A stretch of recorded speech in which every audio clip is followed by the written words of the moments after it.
വ്യാസൻ എഴുതുകയും ഗണപതി പറഞ്ഞു കൊടുക്കുകയും ചെയ്തെന്നാണ്. ഓ, അങ്ങനെയാണ്.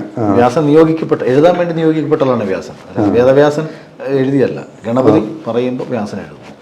അപ്പോൾ അതാണെങ്കിൽ എനിക്കും എഴുത്തിനും കാര്യങ്ങൾക്കും എനിക്ക് പിന്നിൽ നിന്ന് പറഞ്ഞു തരാനുണ്ട്, പിന്നെ തടസ്സങ്ങളില്ലാതെ മുന്നോട്ട് പോകാനുള്ള. അല്ല, ഇത്തരമൊരു വിശ്വാസത്തിനോട് പൊതുവെ എനിക്ക് തോന്നുന്നു നിരീശ്വരവാദികൾക്ക് പോലും ഒരു എതിർപ്പുണ്ടാവാൻ സാധ്യതയില്ല.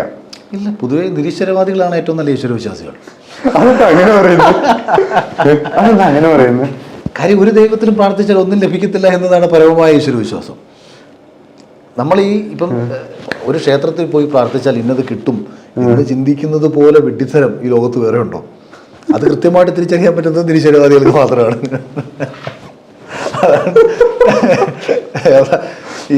പക്ഷെ നിങ്ങളിങ്ങനെ പറഞ്ഞാൽ ഇതിനോട് പോലും ഇതിനോട് കണക്ട് ചെയ്യുന്ന മറ്റൊരു രസകരമായ ഒരു കാര്യം ഞാൻ പറയാം. ഏറ്റവും നല്ല കുടുംബിനികൾ ആയിട്ട് ജീവിക്കാൻ